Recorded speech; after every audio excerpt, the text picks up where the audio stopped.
Eu gostaria de agradecer também a oração que foi feita aqui pelos pais, pelas mães e pelas crianças, né? Mas gostaria de pedir agora que nós inclinássemos a nossa cabeça para que nós pudéssemos pedir o Espírito Santo para que nos dirija. Querido Senhor, nós estamos tão gratos por essa oportunidade maravilhosa que temos de estarmos aqui juntos no seu santo dia. Te agradecemos de uma forma muito especial, porque o Senhor colocou no coração de cada um aqui, de cada pai, de cada mãe, o desejo de te servir, o desejo de representar o Senhor na sua família para os seus filhos. Te agradecemos o presente de confiar em nós e confiar a nós o seu filho e a sua filha. E nós te pedimos agora que, como filhos seus, o Senhor possa nos dar o Espírito Santo, que Ele nos dirija os pensamentos, que abra os nossos olhos, que abra o nosso coração. Te peço em especial que o Senhor me guie a minha mente, que não seja a minha mente que esteja em mim, mas a mente de Cristo, e em cada um de nós.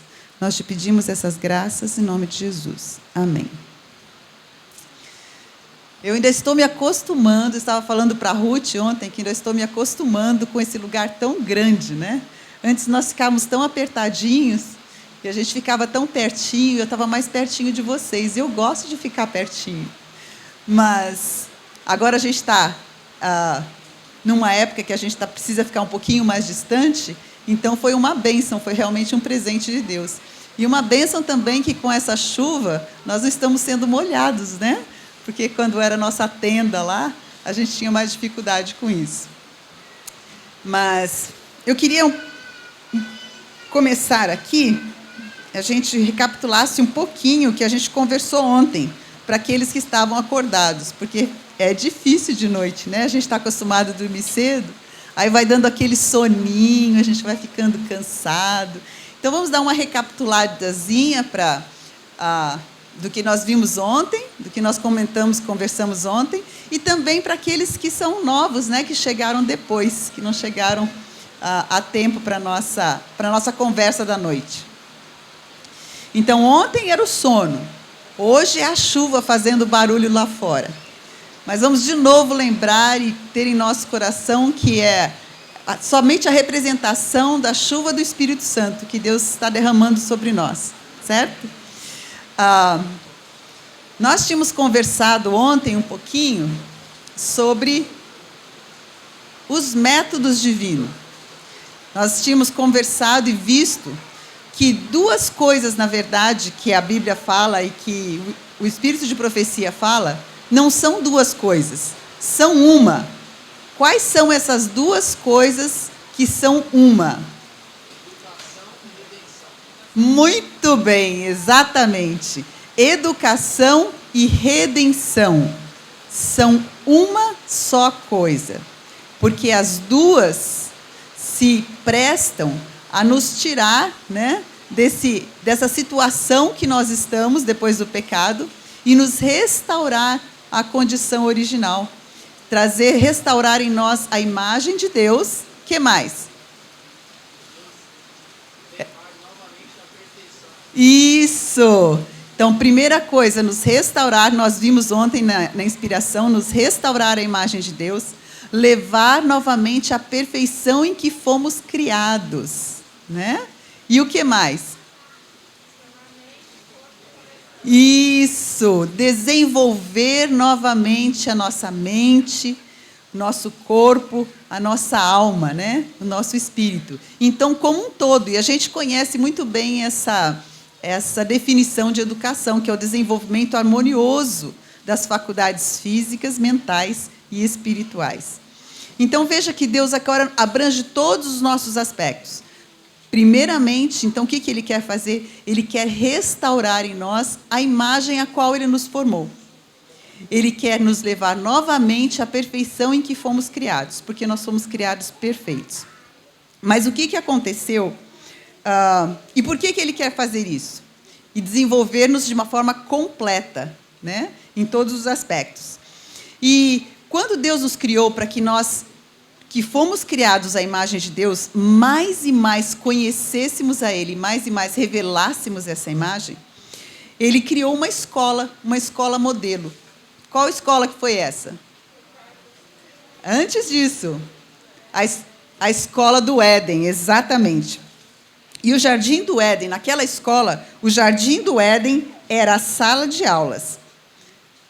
O que era o compêndio?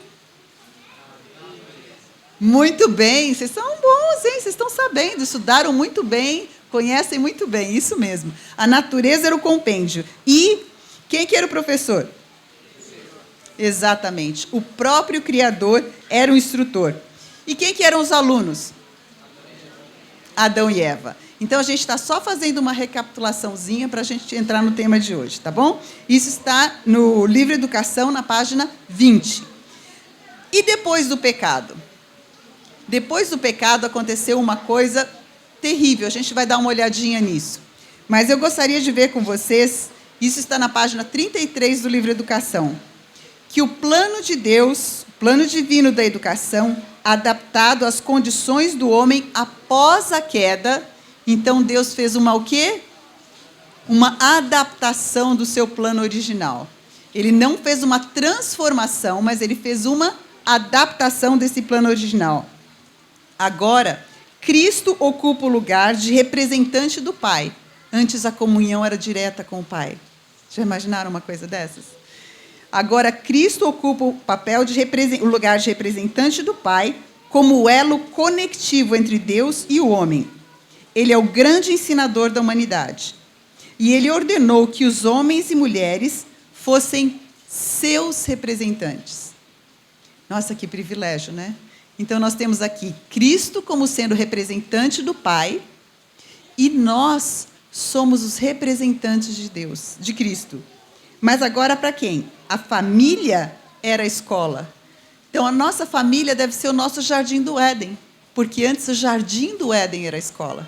E agora diz que a família era a escola. E os pais, os professores. No Éden, quem que era o professor? Deus. Agora, quem que são os professores? Os pais. Então, se Jesus é o representante de Deus e nós somos representantes de Cristo, imagine a nossa responsabilidade perante os nossos filhos, perante a sociedade como um todo, certo? Mas agora, se nós somos representantes de Cristo, nós temos que ter as características de Cristo, correto? Então, eu gostaria de ver com vocês aqui só um pouquinho. Nós tínhamos comentado, estamos indo e vindo, tá bom? A gente está entrando um pouquinho no tema de hoje e voltando um pouquinho para o tema de ontem. Então, eu gostaria, só para a nossa reflexão, eu vou ler um pouquinho a respeito de Jesus aqui, e gostaria que vocês pensassem, pais especialmente, né? Mas também as mães, porque os pais são os representantes de Cristo.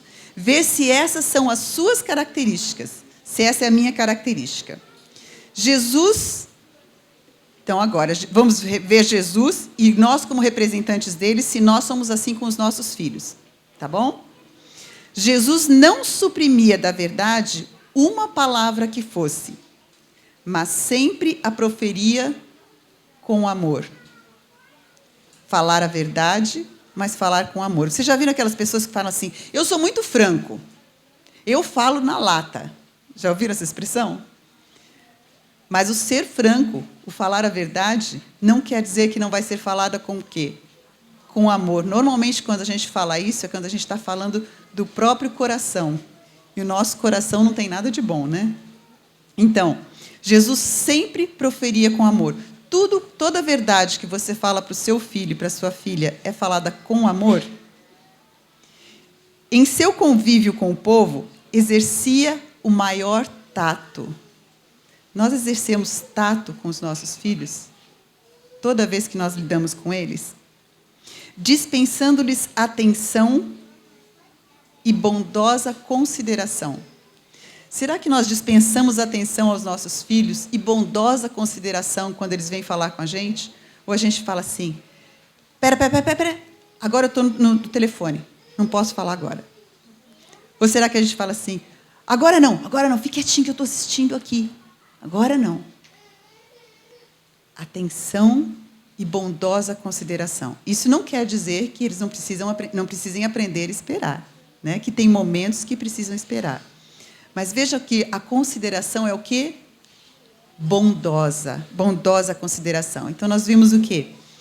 A verdade sempre dita com amor. O que mais que Jesus exercia e nós devemos exercer? Tato. Na relação com os filhos. O que mais? Atenta e bondosa consideração. Uma outra coisa agora.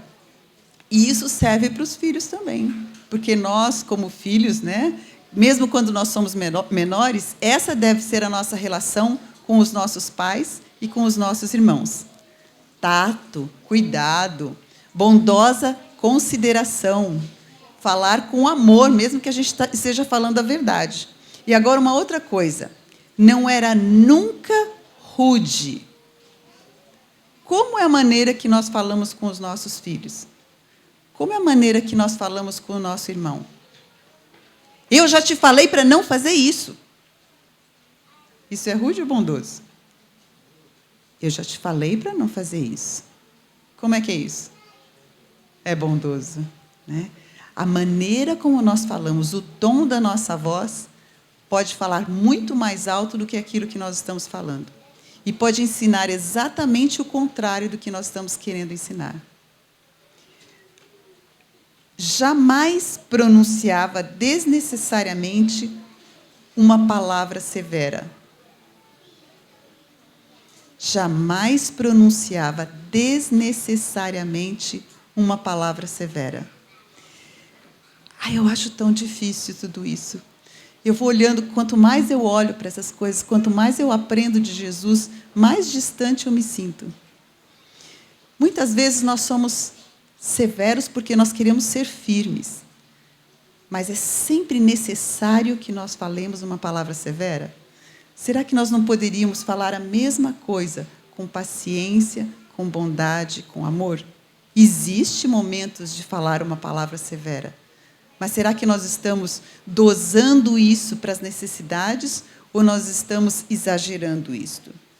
Então, nunca rude, jamais pronunciava desnecessariamente uma palavra severa. Nunca. Quantas vezes? Nunca motivava dores desnecessárias a uma alma sensível. Nós temos filhos diferentes. Imagino que vocês também. Normalmente, nós temos um que é mais espivetado. E, normalmente, nós temos um que é mais quietinho, mais sensível. Mas isso não quer dizer que, muitas vezes, aqueles que são os espivetados não sejam sensíveis também. Aquela palavra que nós estamos falando, ela vai provocar dor. Essa dor é necessária. Muitas vezes, nós somos descuidados de falar coisas dos nossos filhos na frente dos nossos filhos. Na verdade, nós não deveríamos falar nem na frente e nem atrás. Nós deveríamos ser muito cuidadosos com o caráter dos nossos filhos, como nós apresentamos, com a reputação dos nossos filhos, como nós gostaríamos que eles fossem cuidadosos conosco. Será que nós gostaríamos que nossos filhos revelassem os nossos piores momentos, as nossas piores atitudes, quando nós estamos estressados e nervosos? Eu acredito que não. E será que nós revelamos os defeitos dos nossos filhos claramente e falamos a respeito deles na frente dos outros? Será que isso motiva dor e vergonha? Ou será que isso pode trazer para eles aquela ideia: eu sou assim mesmo, não adianta. Meu pai sempre fala que eu sou atrasado. Minha mãe sempre fala que eu sou desorganizado. O que adianta eu tentar? E nós desanimamos em vez de motivarmos. Essa, na verdade, é uma questão que me preocupa muito. Não só com aquilo que nós falamos a respeito dos nossos filhos, mas aquilo que nós falamos a respeito de outras pessoas e na frente dos nossos filhos. Jesus não veio para quê? O que a Bíblia fala? Jesus não veio para condenar, mas para quê? Para salvar. Nós todos somos pecadores. Mas eu tenho observado, vendo a lida de Jesus com os discípulos, eu quero que vocês me digam uma vez que Jesus se virou para os discípulos, que a Bíblia relata que Jesus se virou para um dos discípulos e falou mal de outro. Quem que consegue se lembrar de uma vez? Nenhuma? Por que será? Por que Jesus nunca virou para os discípulos e falou assim, ai, mas esse Judas, ele falou isso? Nunca. Os discípulos nem sabiam que era Judas que iria traí-lo, enquanto Jesus sabia. Ele avisava como um todo, ele dizia, um de vocês vai me trair. Justamente para que aquele que iria fazer tal coisa, que já estava fazendo, se conscientizasse do seu erro e se arrependesse. Mas mesmo para Judas, Jesus foi tão cuidadoso que Jesus nunca o repreendeu publicamente. Vocês sabiam disso? A inspiração nos fala que Jesus nunca repreendeu a Judas publicamente. Por que vocês acham que ele não fez isso? Nos é dito que, para que o coração de Judas, que não estava pronto para receber a repreensão, para que o coração dele não se endurecesse. Então, pelo contrário, Jesus foi contando histórias, contando parábolas, em que ele reconhecia os seus próprios traços de caráter negativos. Mas, ao mesmo tempo, Jesus mostrava a beleza de não ser ganancioso, de ser benevolente, de ser doador, de ser honesto, mas sem apontar o dedo. E eu temo, porque a inspiração nos fala a respeito disso, que muitas vezes, querendo fazer o que é correto, buscando conhecer a vontade de Deus, nós aprendemos tanto, nós temos tanta informação, nós nos esforçamos tanto para viver corretamente, que a gente acaba, em vez de olhando para cima, a gente acaba olhando do lado e olhando para trás, para aqueles que estão vindo atrás de nós. E, em vez de nós olharmos a Cristo e depois compararmos com a gente mesmo, para nós vermos as nossas próprias vestes, como é que estão, nós olhamos para as vestes dos outros e começamos a apontar para as manchas nas vestes dos outros. E nos é dito que esse comportamento, na verdade, revela da nossa parte orgulho. Porque nós estamos dizendo o quê? Se eu estou falando disso, é porque eu não sou como ele. Mas a Bíblia diz, cuidado tu que julgas. Por quê? Porque tu que julgas, o que continua em Romanos? Fazes o mesmo. Eu não faço exatamente isso, mas a minha atitude pode ser exatamente essa atitude. Ou uma atitude ainda pior. Nós vemos isso nos fariseus, não vemos? E eu gostaria de chamar a atenção para nós aqui, porque nos é dito que quando nós fazemos isso, nós estamos sendo como canibais, nos alimentando dos nossos próprios irmãos. E nós estamos revelando um caráter completamente diferente do caráter de Cristo. E aí o que acontece? Com grande facilidade, os nossos filhos passam a, em vez de ser beija-flores, eles passam a ser o quê? Passam a ser corvos, né? Em vez de procurar aquilo que é bom, as flores, né, em todas as pessoas, aquilo que é bom em todas as pessoas, e buscar ali o néctar que vai alimentá-lo, porque eu estou procurando o bom e eu vou ser transformado pela contemplação, a gente faz o quê? Nós vamos educando os nossos filhos a procurar o mal e o errado em todas as pessoas. E, infelizmente, isso acaba fazendo o efeito contrário do que nós esperaríamos. Nós pensamos que, ao mostrar o defeito do outro, o que acontece? As nossas crianças não vão fazer aquilo.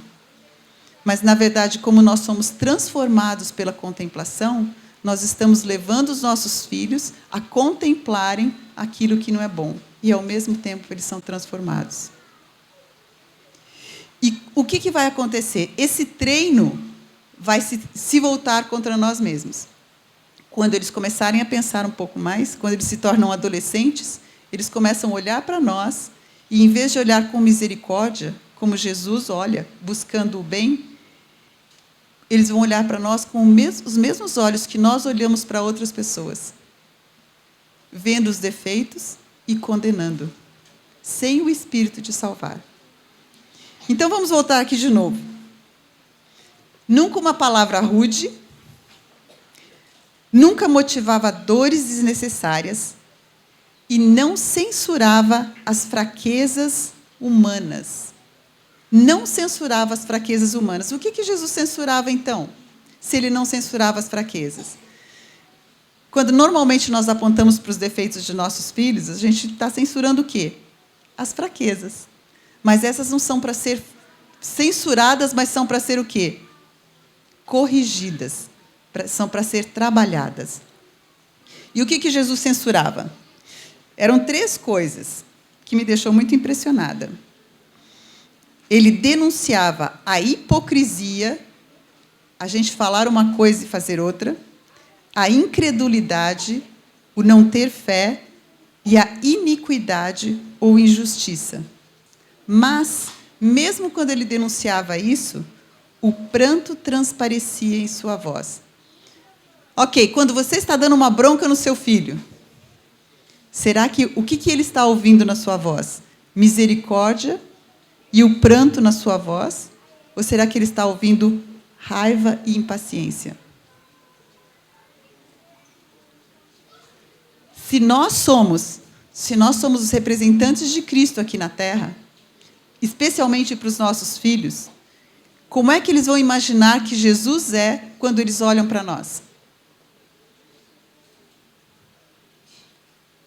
E eu acredito que esse é um dos grandes problemas que acontece quando os nossos filhos, que aprenderam aquilo que era certo, que desenvolveram bons hábitos, que memorizaram a palavra de Deus, que louvaram a Deus com o tipo de música certa, eu acho que muitas vezes é isso que acontece com eles na adolescência. Que eles acabam deixando tudo para trás, porque eles não conheceram, não viram na nossa vida o verdadeiro Cristo amoroso, que perdoa e que transforma. Quando nós olhamos em Êxodos para ver quem era Deus, o que nós vemos? Que Ele é misericordioso, que Ele é perdoador, tardio em irar-se. E nós somos tardios em irar-nos com os nossos filhos? Se nós formos o que Deus quer que nós sejamos, os nossos filhos vão conhecer um Deus que eles não vão querer deixar. Mas será que nós temos a capacidade disso? De fazer isso?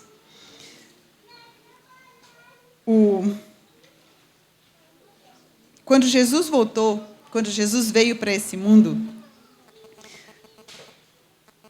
o mundo estava, os pais estavam, a nação que Deus tinha escolhido estava numa situação que a gente sabe que era muito terrível. Quando Deus criou cada um de nós, e isso eu não sabia, aprendi há pouco tempo, eu acho que eu já partilhei uma vez com esse grupo aqui, que Deus criou a cada um de nós para sermos a sua habitação. Ou seja, Deus viveria dentro de nós, e é esse o plano dele, de cada um de seus anjos, de cada um dos seres criados e de cada um de nós, mesmo sendo pecadores. Ele quer viver dentro de nós e ser um conosco. Se Deus estiver vivendo dentro de nós, a sua mente dentro de nós, nós vamos estar em constante o quê? Comunhão com Ele, exatamente. E aí nós vamos vir de novo para aquele ponto que nós tínhamos comentado ontem. Quais eram os 3 pontos que nós tínhamos comentado? Qual que é a fonte de toda a verdadeira educação e da redenção também? O conhecimento de Deus. E aqui hoje nós estamos falando de características de Deus para que os nossos filhos possam conhecê-los na prática, conhecer a Deus em nós. Então, o conhecimento de Deus, primeiro que vem de nós, vem da natureza, de observar o que Deus fez, vem da sua palavra e mais especificamente em Jesus. Então, primeiro eles conhecem em nós e aí nós levamos os nossos filhos para conhecerem a Jesus, através da natureza, através da revelação e através da nossa própria atitude. E o método para isso é qual mesmo? A comunhão com Deus. Quem falou isso? Muito bem. A comunhão com Deus. E nós levarmos os nossos filhos a ter essa comunhão. Por quê? Eu não sei vocês, mas quando eu leio todas essas características, eu descubro que não sou eu. Que eu não sou assim o tempo todo. Que eu deveria ser assim o tempo todo. E é nesse ponto que eu convidei vocês para começar a jornada que eu comecei. E eu ia mostrar para vocês aqui, mas esse é em inglês. E eu sugiro que nós comecemos essa jornada, essa caminhada de conhecer melhor a Deus com o livro Caminho a Cristo. Quantos já leram esse livro aqui? A grande maioria, que beleza. Agora eu vou convidar vocês para fazerem uma segunda leitura, mas que não seja uma leitura, que seja um estudo. Porque nós tínhamos comentado ontem, e isso diz aqui, que nós não podemos mudar o nosso coração. É impossível. Nós não podemos mudar nem os nossos pensamentos. É impossível. Mas nós não podemos viver com esse coração. Porque nos é dito que depois da queda, na nossa natureza se corrompeu de uma tal maneira. E nós, em vez do amor incondicional, nós desenvolvemos o egoísmo incondicional. Nós somos totalmente egoístas. E é essa batalha que nós vivemos. A partir dali, nós nos tornamos tão cativos de Satanás que não teria mais jeito para nós, se não fosse a intervenção de Cristo. Por isso que hoje nós temos uma inimizade, uma guerra dentro de nós. Porque Deus colocou inimizade entre nós e o pecado, que não havia. Entre nós e Satanás, que não havia. Mas, para isso, agora, nós temos que ter uma entrega total de coração. E nem isso nós podemos fazer. Mas tem uma coisa que nós podemos usar. E eu estou falando isso porque nós precisamos aprender para a nossa vida. E eu sei que vocês todos aqui já entregaram a sua vida a Deus. Mas a conversão é um processo diário. A cada dia nós precisamos fazer isso. Se vermos essas características aqui, e vermos as características de quando Deus se revelou a Moisés, e não está batendo conosco, nós precisamos desse novo coração, dessa renovação do nosso coração.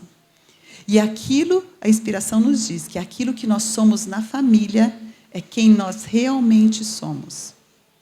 Aquilo que nós somos com a nossa esposa é quem nós realmente somos, com o nosso esposo, com os nossos filhos. E nós estamos nessa relação, na relação que nós temos com eles, nós estamos revelando para os nossos filhos e ensinando, sem que eles mesmo pensem a maneira de tratar o seu esposo e a sua esposa. Será que vocês já fizeram como eu já fiz, de falar coisas negativas do meu esposo para os meus filhos, ou na frente dos meus filhos? Se você já fez isso, façam como eu fiz. Vão para os seus filhos e peçam perdão. Contem para eles que isso não estava certo. Contem para eles que quem errou, na verdade, foi você, fui eu, e não o papai. É a hora de nós nos arrependermos. Porque nós estamos dando um exemplo que não é um exemplo de Cristo. Na verdade, é um exemplo do acusador dos irmãos. Então, nós estamos imprimindo neles, reforçando neles, exatamente a natureza que nós não queremos que eles tenham, porque não é a natureza de Cristo, é a natureza pecaminosa. E como que nós vamos ensinar, como que nós vamos fazer se nós não podemos falar mal dos nossos filhos, para os nossos próprios filhos? Nós vamos Nós vamos revelar a nossa vida. E se tivermos que falar com ele, o ideal é que a gente chame à parte, se for uma conversa mais severa, né? Uma conversa mais firme, para que nós não queremos trazer a eles vergonha, nós queremos trazer a eles arrependimento. Deus não nos envergonha. Ele não coloca o nosso pecado publicamente. Mesmo o pecado público, só o pecado público é para ser confessado publicamente. O pecado secreto é para ser confessado secretamente. E é para ser lidado com ele secretamente. A mesma coisa no nosso lar. Se nós temos um problema com o nosso irmão e nós comentamos em casa as dificuldades desse irmão ou dessa irmã, e nós não vamos falar com o nosso irmão ou a nossa irmã, nós estamos obedecendo à direção divina? Não, nós não estamos. Que exemplo nós estamos dando de seguir os conselhos de Deus para os nossos filhos? Nós não estamos. E muitas vezes esse é um hábito que nós desenvolvemos, que corrompe a nossa própria alma e corrompe os nossos filhos, e corrompe a nossa igreja, e corrompe a nossa sociedade. E daí fica fácil para nós acusarmos, muitas vezes, aqueles que são os líderes. Quando nós acusamos o pastor, quando nós acusamos a professora, quando nós falamos mal da professora, ou do pastor, ou do ancião, nós estamos destruindo a cadeia de hierarquia e de liderança. E nós estamos sendo rebeldes contra a liderança. Se nós formos e tentarmos resolver o problema, isso não quer dizer que nós vamos agir inconsequentemente, mas nós temos que resolver o problema e não somente criticar o problema. Por que isso? Porque a nossa família, da nossa família, é a base da igreja e da sociedade. A inspiração nos diz isso. Então, se a nossa igreja está com problema, é sinal que a nossa sociedade, a nossa família, as nossas famílias estão com problema. E a nossa primeira posição deveria ser de olhar para dentro, para as nossas próprias famílias, não para a família do outro, para as nossas próprias famílias, e ver se a nossa vida está de acordo com a orientação de Deus. Por quê? Porque quando nós fazemos esse tipo de coisa com relação à liderança, seja a liderança do nosso esposo no nosso lar, seja a liderança da mãe na família, quando, como pais, nós colocamos a mamãe, e não numa posição de que ela realmente merece, como rainha do lar, ou como mãe, nós não colocamos o pai na posição que ele merece, que é de sacerdote do lar, mas nós começamos a fazer o contrário e apontar os dedos, nós estamos mostrando rebelião. E essa mesma rebelião vai se refletir na vida dos nossos filhos, contra nós, contra a igreja e contra Deus. Talvez seja por isso que, segundo os estudos da Southern University, um estudo que foi feito, eles concluíram que tanto os filhos, na mesma proporção, saem da igreja, os filhos de famílias liberais, quanto de famílias conservadoras. E a gente pensa, como é possível? Se o pessoal que está mais, que pode tudo, que não tem problema, que não está tão preocupado, né, com alguns princípios ou estilo de vida, nós não estamos sendo nada melhores? Talvez porque nós estejamos da mesma forma, ou de uma outra forma, minando o coração dos nossos filhos de uma maneira desrespeitosa a Deus. Nós podemos desrespeitar na questão do estilo de vida, ou nós podemos desrespeitar a Deus em questões ainda mais importantes. E questões ainda mais que, aos olhos de Deus, são mais severas. E a gente toma como não tendo problema nenhum. Como nós podemos ser transformados? como nós podemos fazer uma mudança. E, nesse sentido, eu apelo para que vocês estudem o caminho a Cristo. Ele dá o passo a passo, ele nos lembra passo a passo.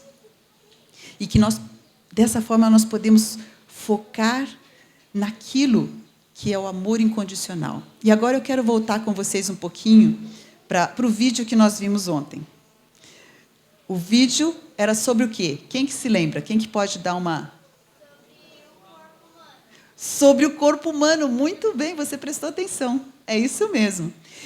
E observando o corpo humano, ele disse, é como uma constelação de células, né? São sistemas celulares em vez de solares. Com tantas células, ele diz que todas elas... A que conclusão que ele chegou? Que todas as células, que tudo no nosso corpo que está funcionando corretamente, ele funciona em que base? Altruísmo, amor incondicional. Por quê? Porque cada célula do nosso corpo está trabalhando para outra. Ela respira, ela recebe energia, mas ela recebe para dar alguma coisa. E para recriar. E ela reproduz. Então, como nós, pais, elas reproduzem outras células. Essa é uma renovação. A maneira como nós somos renovados, e eu acho isso fantástico, né? Que nós continuamos com as mesmas feições, com a mesma cor de pele, embora nós vamos tirando, eles vão morrendo e nós vamos sendo renovados. Dizem os especialistas que em 6 anos nós somos totalmente novos, nós somos totalmente substituídos, célula por célula. Morre tudo e nascem novas. Agora, e assim é, se nós pensarmos um pouco mais de tempo, todos nós que estamos aqui, se Jesus não vier, os pais vão morrer, mas as crianças vão continuar, fazer novas crianças, né, serem pais, e assim continua a sucessão, que embora não fosse o plano original de Deus, mas é assim que acontece agora, ela se renova. Mas existem algumas células que elas trazem mais alimento para si. Elas fazem com que as artérias sejam puxadas para elas, novas artérias são criadas para que elas tenham mais alimentos do que as células vizinhas. E elas tenham mais sangue do que as células vizinhas. E elas querem mais e mais e mais, sem se preocupar com as células vizinhas. E elas, por causa disso, elas ficam crescendo, crescendo. E mesmo que elas não estejam... elas não fazem nada de bom. Mas elas se alimentam, elas crescem e se multiplicam. E elas se tornam o quê? Células cancerosas. Essa é a definição de câncer. É algo que cresce, que consome e que não serve. Que não serve para a sociedade. Por isso, nós fomos feitos, e no comecinho do livro Educação diz isso, que nós fomos feitos para refletir a imagem de Deus e para aprender o gozo do serviço. Qual é a palavra que vem antes do serviço? O gozo do serviço. E essa é uma lição difícil para nós humanos aprendermos. Primeiro, que o serviço é uma coisa boa, que servir é uma coisa boa, e depois termos gozo no servir. Mas nós tínhamos visto aqui, numa das definições de ontem, e eu quero ler de novo para vocês, do objetivo da educação, que dizia que o objetivo da educação deve ser receber luz, para quê? Para comunicá-la, exatamente, fazendo com que incida sobre os outros por meio de boas obras. A educação mais elevada é o conhecimento de Deus. E para que ela serve? Ela prepara para quê? Para o gozo do serviço. Ou seja, se nós não temos o gozo do serviço, se nós só fazemos o serviço forçado, e se os nossos filhos não aprenderem o gozo do serviço, eles estão tendendo a serem células o quê? Cancerígenas. Que sério! Se nós só recebemos e nós não damos e nós não servimos, nós somos cancerígenos. Isso é egoísmo. Essa é a definição da nossa natureza pecaminosa. mas Deus pode dar a nós o amor abnegado. E essa é uma transformação que só Cristo pode fazer. Agora, para isso, é necessário uma coisa muito importante, e que tem sido, que vocês vão ver que é em grande parte a linha mestra daquilo que nós estamos falando nesse final de semana. No livro Ciência do Bom Viver, tem uma coisa que meu filho me chamou a atenção para isso, e que me impressionou muito. Disse o seguinte: todos quantos se acham sob as instruções de Deus, eu espero que sejamos todos nós que estamos sob as instruções de Deus, precisam da hora tranquila para a comunhão, e prestem atenção agora, para a comunhão com o próprio coração, com a natureza e com Deus.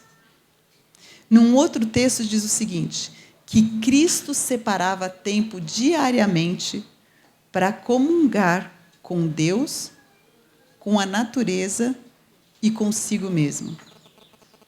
Então, eu vou ler de novo aqui. Pense se cada um de vocês, se você tem tempo para isso, se você faz tempo, porque o tempo todos nós temos, se você faz tempo para essas três coisas. Eu vou ler de novo e depois eu vou perguntar para vocês, tá bom? Todos quantos se acham sobre as instruções de Deus precisam da hora tranquila. Que tipo de hora? Tranquila. Não é para ser agitada, não é para ser no meio de uma outra atividade, mas é uma hora tranquila. Para quê? Para a comunhão, que é o método da educação, que é o método da redenção. Para a comunhão com o próprio coração. O que vocês acham que é comunhão com o próprio coração? Exato. Análise, autoexame, reflexão. É parar para pensar, para poder pensar. Tem um autor que escreveu um livro, não vou nem dizer o título, senão vocês já vão saber do que eu vou falar mais tarde. Mas ele fala da necessidade e da importância para todos os profissionais, para todos os estudantes e para a saúde mental de todas as pessoas, para ter tempo de reflexão, em que você possa pensar sem ouvir outras vozes, sem ouvir a voz de outros, para que você possa ter reflexão, refletir a respeito de si mesmo, do seu dia, dos seus objetivos, da sua vida. E nós deveríamos fazer isso constantemente. A cada noite, no final de cada dia, nos é dito que nós deveríamos refletir sobre o nosso dia, analisar o nosso dia. Essa é a nossa oportunidade de vermos nossos próprios erros e de pedirmos perdão e estarmos bem com Deus. E ao vermos os nossos erros, nós podemos o quê? Corrigi-los. Porque se nós não vemos, nós somos cegos. E se nós somos cegos, nós ficamos impotentes para fazer uma transformação. Nós continuamos nos mesmos erros. Então, tempo para termos comunhão, que é o método de redenção e educação, com o próprio coração. Com o que mais que fala aqui? Com a natureza.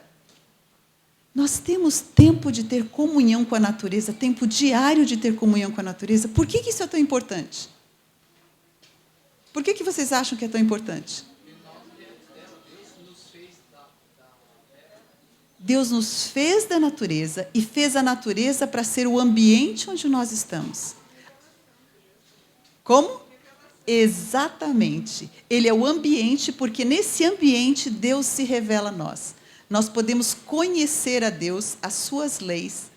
E esse ambiente foi todo feito para a nossa saúde, para a nossa felicidade e para o nosso crescimento constante. Crescimento mental constante. Vocês sabiam, eu li um texto muito interessante, que diz o seguinte, que Deus nos fez para crescermos, a nossa inteligência e a nossa felicidade, para crescerem constantemente. E não só crescerem, mas para continuar se desenvolvendo. E aí eu fiquei pensando, será que isso funciona mesmo na nossa situação de pecado? E funciona. No finalzinho dessa palestra, desse sermão, dessa conversa, eu quero apresentar para vocês um texto, um videozinho de um outro cientista que mostra exatamente isso. Que ainda é possível que a nossa mente, em vez de degenerar, não é isso que nós pensamos? Conforme nós vamos envelhecendo, a nossa mente, o nosso corpo degenera, a nossa mente degenera, nós perdemos 3% da nossa massa cerebral, né? Nos é dito que nós perdemos 3% a cada ano depois de uma certa idade, isso é muita coisa, mas ela pode ser renovada. Aquela renovação de coração, existe também uma renovação celular, que a gente viu, e pode ser a renovação da nossa mente. E os mecanismos que Deus usa para isso são essa própria comunhão com o nosso próprio coração, que nos acalma, que nos pode trazer paz. Comunhão com o que mais? Com a natureza. E comunhão com quem? Com Deus a cada dia. Mas e se você está no escritório o dia inteiro? Se você é um profissional, talvez agora home office, né? Se você é um profissional, ou você é uma mãe que está ocupada o dia inteiro, como é que você vai ter tempo para isso? Isso daí é tempo para quem tem tempo, né? Não é para quem não tem tempo. Mas quem que fazia isso todos os dias? Jesus. Se tinha alguém que era ocupado, que tinha uma missão importante, era Jesus. E por causa disso, ele tinha essa comunhão diária com o seu próprio coração, com a natureza e com Deus. E mais do que isso, para provar para vocês, neles se deve revelar uma vida não em harmonia com o mundo. Quem são eles? Todos quantos se acham sob as instruções de Deus. Não em harmonia com o mundo, seus costumes e práticas. E isso nós vamos falar na nossa próxima conversa. Mas nós devemos aprender a ouvir a voz de Deus. E nós vamos continuar. Esse texto aqui está no Ciência do Bom Viver, na página 58, no parágrafo 3. Daphne, quanto tempo nós temos? Ou não temos? Quanto? 20 minutos, tá bom. Então dá para a gente continuar um pouquinho mais aqui. Agora,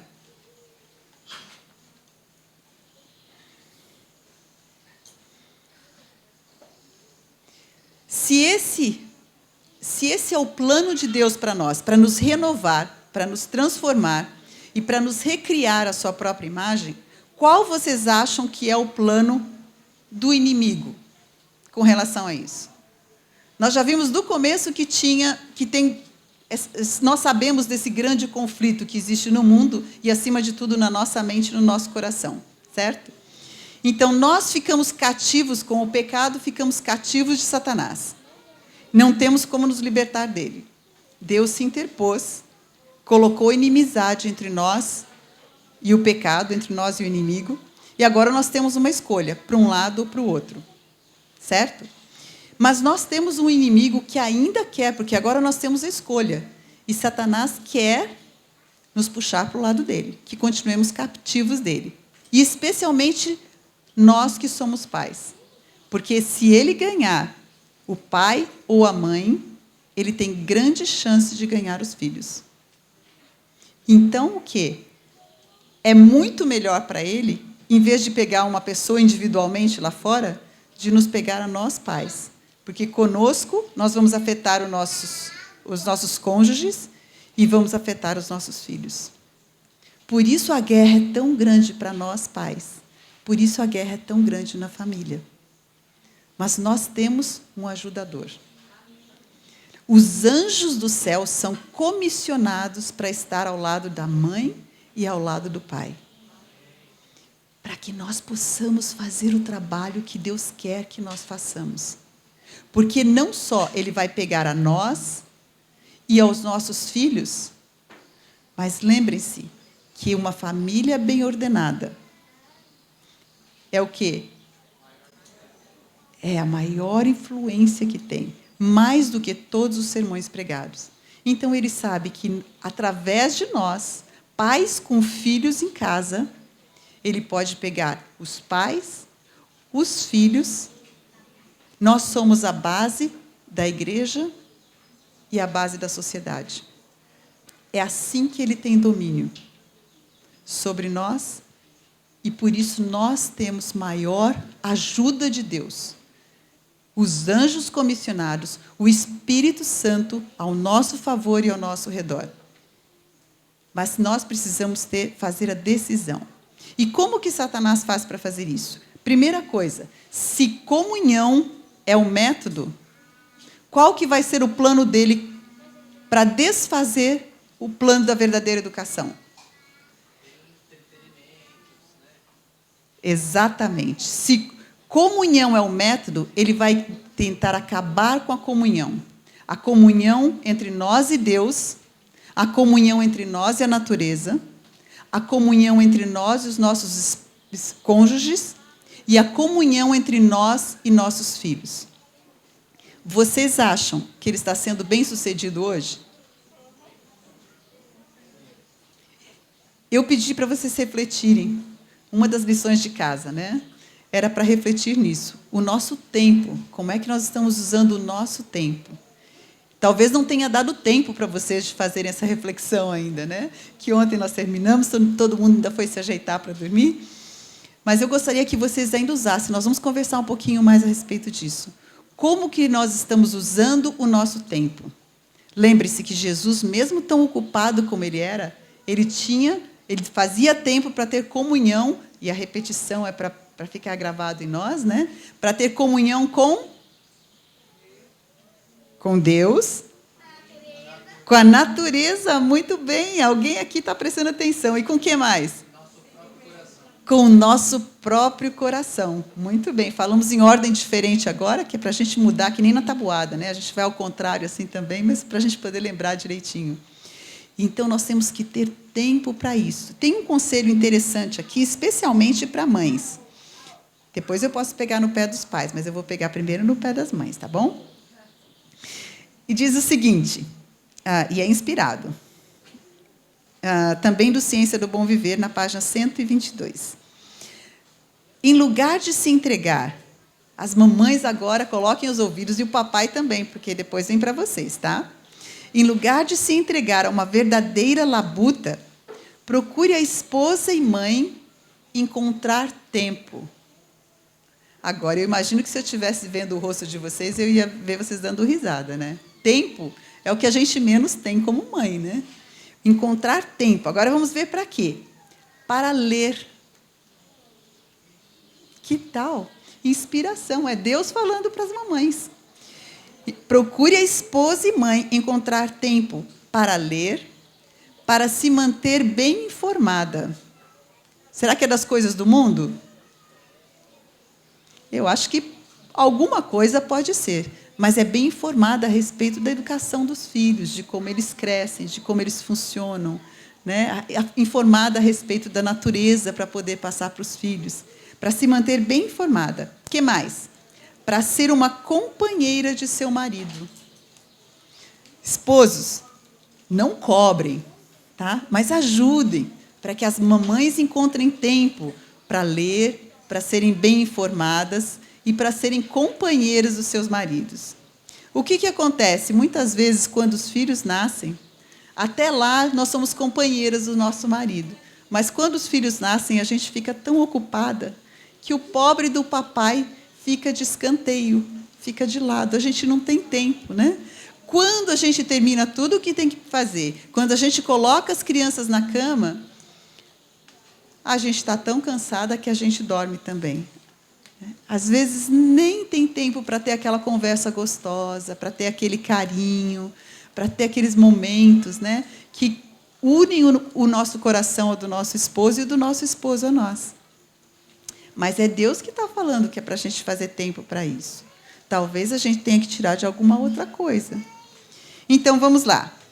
De novo, para qual era a primeira coisa? Tirar tempo para ler. Eu não tenho tempo tempo de ler a Bíblia, não tenho tempo de ler o Espírito de Profecia. Para se manter bem informada, para ser uma companheira do seu marido e se conservar em contato com a mente em desenvolvimento de seus filhos. Não só com o corpinho deles, mas com a mente em desenvolvimento. Prestar atenção como eles estão mudando e mudarmos a maneira como nós lidamos com ele ao mesmo tempo. Então, empregue ela sabiamente as oportunidades que tem agora de influenciar seus queridos para aquela vida mais elevada. Tome tempo. Então, a primeira coisa era encontrar tempo. Agora tome tempo para tornar o querido Salvador um companheiro diário, um amigo familiar. Mamãe, se você não fizer mais nada, tome tempo para isso. Porque com isso você vai encontrar tempo para tudo mais. Agora, consagre tempo. Para quê? Mamães, coloque seus ouvidinhos assim bem abertos. Consagre tempo ao estudo de sua palavra. Para levar as crianças aos campos. Como é que é? Eu tenho que tirar tempo para levar as crianças para o campo? Para levar as crianças lá para fora, na natureza? Então, não sou só eu que tenho que ter comunhão com a natureza, mas meus filhos também? Não só mandar as crianças para fora, mas para levar as crianças aos campos e aprender a conhecer a Deus mediante a beleza da sua natureza. Com a mãe por perto, a gente pode guiar os filhos a ler na natureza a mão de Deus, as leis de Deus. Mantenha-se ela animada e alegre. Como é que é? Depois de todo dia de labuta, ainda é para se manter animada e alegre. Mas será que se eu tomar tempo para ler, para ter essa comunhão com Deus, para estar na natureza, vai ter mais chance de eu ficar animada e alegre? Eu acredito que sim. E diz aqui, em vez de passar todos os momentos num costurar sem fim. Esse acho que já não vale muito para hoje em dia. A gente pode colocar outras coisas aí. Vamos colocar 3 pontinhos? Vamos colocar um lugar em branco para você preencher? Então, diz aqui, em vez de passar todos os momentos checando o seu... Não, diga assim, fazendo alguma outra coisa, né? Faça do serão... O que é serão? É a tardezinha, né? Quando chega assim, depois que acabou o dia, de tardezinha, não quando acabou tudo, mas quando chega aquela hora depois do pôr do sol, que a gente fez o culto de pôr do sol, faça do serão um aprazível período social, uma reunião de família depois dos deveres do dia. Mamães, então agora vocês viram essa lista. É uma lista ruim ou é uma lista boa? Ótima, né? Será que é uma lista impossível? Deus pede de nós o impossível? Eu vi um papai fazendo assim. Será que é impossível? Talvez seja, né? Mas olha, se Deus, tudo que Deus nos comanda, Ele nos habilita, nos capacita e nos dá os meios para nós alcançarmos isso. Como? E isso, o fardo dele é leve. Isso quer dizer que se nós não estamos tendo esse tempo, mamães, é porque nós estamos carregando nossos próprios fardos. Nós não estamos carregando o fardo de Cristo. Vocês viram o que ele quer fazer com você? Ele deu tempo. Ele só quer que você canalize esse tempo para as coisas certas. Essas coisas que vão te fazer alegres e animadas, que vão te fazer forte espiritualmente, que vão te fazer uma companheira do seu esposo e que vão te fazer uma rainha do lar para desenvolver mais e mais a capacidade dos seus filhos. E eu vou dizer uma coisa, tudo isso vai mudar o ambiente emocional do seu lar. E se mudar o ambiente emocional e espiritual do seu lar, você vai estar dando para o seu filho muito mais do que informação, que a gente fica tão preocupada com o currículo, né? A gente fica tão preocupado com a educação intelectual deles. Mas se você fizer isso, você vai estar dando para o seu filho não só uma inteligência emocional para ele lidar com os problemas, não só uma capacidade espiritual, que ele vai crescer espiritualmente, ficar perto de Deus, ele tem tudo para isso, ainda tem a livre escolha, ele pode escolher para o outro lado. Mas você vai dar todas as vantagens, mas você vai estar construindo o cérebro dele para crescer até ele morrer. Vai ser a sua herança para o seu filho.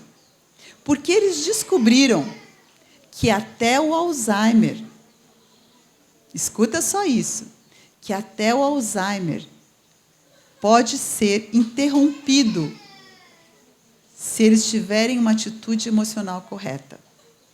O Alzheimer, ele tem 3 fatores, e a gente vai dar uma olhadinha nisso. Ele pode ser por inflamação, ele pode ser por toxicidades, né? E ele pode ser por falta de alimento das células, quer sejam em termos de hormônios, que seja de outros nutrientes para as nossas células. Mas ele tem um componente emocional muito grande, que eu vou até dar para... Ana, você pega aqui?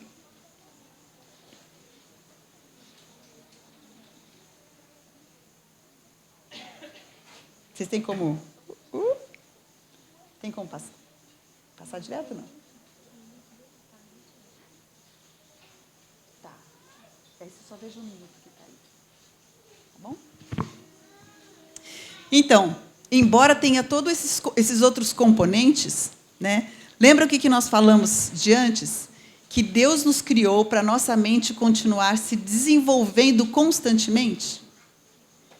E esse constantemente é uma realidade. É o que nós estamos falando assim. E ele vai explicar por quê. Eu só quero dar para vocês uma préviazinha para vocês prestarem atenção nesses detalhes. Os nossos neurônios, eu não sei se vocês sabem, quando eu estudei, dizia que os neurônios nunca se regeneravam. Hoje a gente sabe que é diferente, que eles têm regeneração. O que eles dizem agora, né, é que os neurônios não se multiplicam como as outras células. Mas existe uma coisa que Deus fez que é maravilhosa, é que Ele colocou células no nosso corpo, são chamadas células tronco, ou são elas totipotente, né? Que eles dizem. Porque as nossas células têm todas o mesmo genes, só que elas têm assim, como se fossem cadeados. A célula da nossa pele, embora ela tenha todos os nossos genes para se tornar qualquer célula do corpo, ela só vai se tornar em célula da pele. E a nossa célula dos ossos só vão se tornar em células de ossos. Mas essas células que são células tronco, elas podem se tornar qualquer outro tipo de célula. E agora eu vou fazer assim um parênteses aqui, tá bom? Nós, mães, quando nós ficamos grávidas, essas células tronco dos nossos bebês, elas saem da placenta e elas se espalham pelo nosso corpo, elas ficam no nosso corpo. Então, nós ganhamos mais células desse tipo, porque talvez a gente tenha que lidar com tantas dificuldades que a gente vai perder algumas dessas células, mas Deus sempre dá em abundância. Então, as mães recebem ainda mais dessas células. E o que acontece? Essas células vão para onde elas são necessárias. A parte do cérebro que nós estamos usando mais, essas células vão para lá, aonde nós estamos perdendo neurônios, né? Mas a gente continua precisando deles, elas vão para lá e elas se transformam em novos neurônios do mesmo tipo. Ou seja, se você estiver usando mais a parte límbica do seu cérebro para se divertir, para ter prazer, né? Prazeres sensuais e outros tipos de prazeres, essa parte do seu cérebro vai crescer mais. Se você estiver usando o seu lóbulo frontal para você pensar, para você estudar, para você racionalizar, vinde arrazoemos, arrazoar com Deus, né? Essa parte do seu cérebro vai crescer mais. E existem partes do nosso cérebro que são partes de amor abnegado. Essa parte, se nós exercemos, se nós usamos, se nós somos voluntários, se nós servimos e temos o gozo de servir, essa parte vai crescer mais. E agora eu quero que vocês ouçam isso, desse cientista. Ele é um cientista muito famoso e reconhecido também no exterior. E ele vai contar de uma experiência de outros cientistas que trabalharam nessa área e fizeram descobertas muito importantes. Então estamos quites. Muito obrigado. Bem, e como você sabe, né, a gente colocou nos vídeos, eu não sei se você já assistiu os vídeos ou não, que a gente falou das 3 classificações do Alzheimer, do tipo 1, que é o inflamatório, o tipo 2, que é o atrófico, que está faltando vitaminas e hormônios para esse cérebro, e o tipo 3, que é tóxico. E o Dr. Cícero Coimbra tem uma experiência como neurologista muito grande também na área do Alzheimer. E eu gostaria então de pedir para eles as primeiras palavras, as primeiras impressões dele, se o Alzheimer, se ele deve ser considerado uma coisa simplesmente da idade, porque o indivíduo ficou velho, isso faz parte do processo de envelhecimento, ou se dentre essas causas que a gente está trazendo para vocês, a gente pode fazer alguma coisa para evitar, para combater o Alzheimer, e caso esse Alzheimer já esteja instalado, se a gente pode fazer alguma coisa para melhorar a qualidade de vida das pessoas. Então, Dr. Cícero, a palavra é sua. Obrigado. Então, acho que é muito, muito importante enfatizar que não é uma fatalidade você desenvolver perda da sua função cognitiva quando você vai se tornando cada vez mais velho, ou seja, os anos vão passando. Existem hoje centenas de milhares de pesquisas publicadas apontando para vários fatores que atuam em conjunto no desenvolvimento dessas doenças neurodegenerativas. A minha impressão é que a doença de Alzheimer, assim como outras doenças, mas principalmente a doença de Alzheimer, é uma doença de causa multifatorial, né? E quais são os fatores mais importantes, né? Aí eu gostaria de inicialmente remeter ao trabalho desse pesquisador norte-americano chamado George Whalen, que exerceu o cargo de diretor de pesquisas do Departamento de Psiquiatria da Universidade da Harvard, e que acompanhou o envelhecimento de quase 2.000 norte-americanos, tentando correlacionar o comportamento emocional dessas pessoas com o grau de capacidade cognitiva que eles mantinham quando atingiam uma idade como 80 anos de idade. E hoje o Google mostra cerca de 4 milhões de entradas quando você coloca o nome desse pesquisador, porque eu considero, e muitos consideram, que os resultados que ele demonstrou foram realmente estarrecedores, né? Ele demonstrou que aquelas pessoas que ao longo da sua vida mantinham um comportamento emocional conturbado, seja por uma irritabilidade persistente ou uma tendência à depressão, angústia, medo, essas pessoas, ao cruzarem os 80 anos, elas estavam perdendo capacidade cognitiva, né?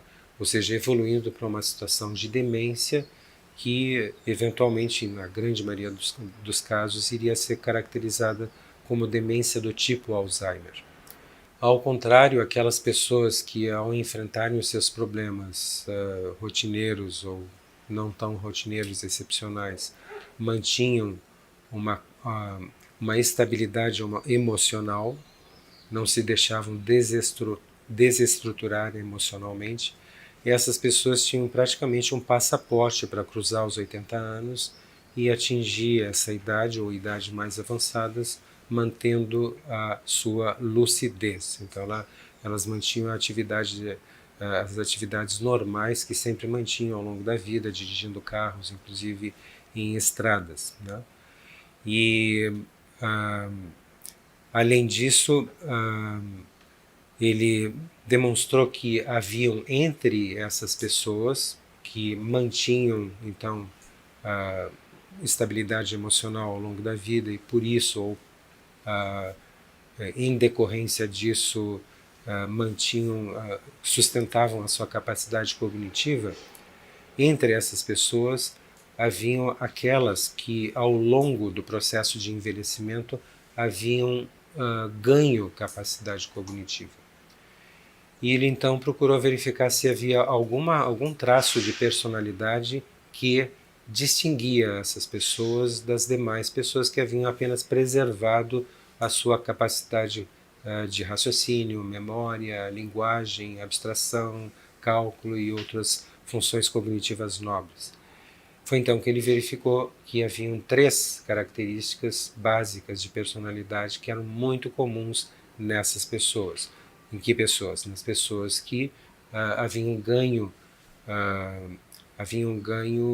cognição ao longo do processo de envelhecimento, se tornando pessoas consideradas dentro da comunidade onde viviam como verdadeiros sábios, aos quais os demais, as pessoas mais jovens, recorriam em busca de conselhos. E aí ele verificou que as 3 características mais fortes de personalidade encontradas nessas pessoas eram uma grande capacidade de não guardar ressentimentos, uma grande capacidade de guardar gratidão e um traço marcante de altruísmo na personalidade. Por alguns anos, esses resultados apenas surpreenderam a comunidade neurocientífica, que não conseguia entender qual o mecanismo que estava por trás desses resultados, mas pouco a pouco a neurociência, principalmente a partir do momento em que, em 1998, se demonstrou que o cérebro humano adulto é capaz de produzir milhares de novos neurônios a cada dia, não porque os neurônios se dividem, mas sim porque existem células-tronco no nosso cérebro, na nossa medula espinhal, e essas células-tronco são mais concentradas em determinadas regiões, mas elas são capazes de se multiplicar, dar origem a neurônios jovens, chamados de neuroblastos, e esses neuroblastos então migram para as regiões do cérebro que nós estamos usando mais frequentemente.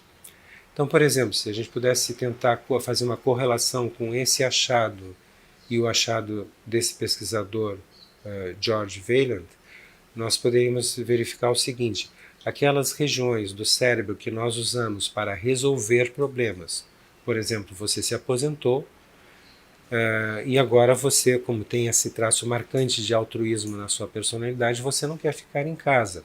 Então você sai, vai se envolve com trabalho comunitário, com trabalho de ONGs, e nessa atividade comunitária, voluntária, você continua a resolver problemas. Trazem a você problemas para serem resolvidos. Não importa que nível de problemas, mas você continua resolvendo problemas. Isso significa que essas áreas do cérebro que nós usamos para resolver problemas produzem substâncias sinalizadoras que chamam para si aqueles neurônios que foram recém-produzidos pela atividade das células-tronco. Então você mantém, como se diz, aquela rede neural, porque todos nós perdemos neurônios ao longo da vida, você mantém aquela rede neural muito bem preservada e pode até ir se enriquecendo ao longo do processo de envelhecimento justamente naquelas regiões que você usa para resolver problemas. Porque se a gente pudesse simplificar a questão da demência, né, nós poderíamos dizer que a pessoa que conseguia resolver um nível de problemas agora já não consegue resolver esse nível de problemas, e à medida que o tempo passa só consegue resolver problemas cada vez mais simples, até que chega um momento em que não consegue nem resolver os problemas tão simples próprios da vida diária. Então, Eu entendo que o trabalho desse pesquisador, George Wayne, está associado à descoberta de que nós produzimos neurônios novos, e são milhares de novos neurônios, não são poucos, são milhares de novos neurônios a cada dia, e que isso depende do nosso comportamento emocional, né? Isso, de fato, é uma das coisas que eu julgo mais importantes e que tem uma aplicabilidade simples, uma informação que é muito simples de ser passada para a população geral em relação à questão do Não é maravilhoso? Quando nós vemos isso aí, o que ele está falando? Ele está falando quais são as características das pessoas que não só mantiveram a sua capacidade. Primeiro lugar, como é que a gente faz para não perder a capacidade e manter? Vocês viram o que ele falou, né? E depois aquelas pessoas que não só mantêm, mas crescem, são as pessoas que não guardam rancor, que sabem o quê? Tem gratidão e que mais? Nossa, mas vocês são muito bons. Isso aqui é classe nota 10. Exatamente. E os primeiros que perderam, qual era o tipo de comportamento emocional deles? Irritáveis. Eles ficavam irritados com as coisas. As coisas não nos irritam? Eu dizia para os meus filhos, nada nos irrita, ninguém pode nos irritar, nos deixar nervosos. Somos nós que deixamos. As coisas podem nos cutucar, mas a gente não precisa reagir da mesma forma.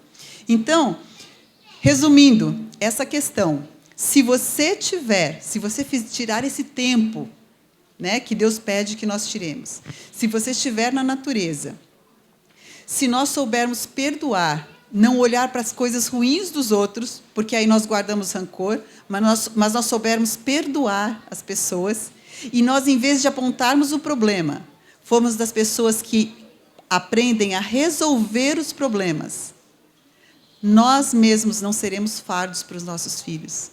Nós seremos considerados sábios. Nossa capacidade continuará aumentando. E não só isso, nós estaremos dando esse mesmo aprendizado emocional para os nossos filhos, que eles podem se tornar pessoas que vão ser úteis na sociedade pelo tempo em que viverem. Que Deus nos abençoe, que nós possamos realmente, mais do que qualquer currículo e mais de qualquer informação, sermos o que Deus quer que nós somos. E que nós possamos formar, não só informar, mas formar os nossos filhos à imagem de Deus. Que Deus nos abençoe. Vamos fazer uma oração?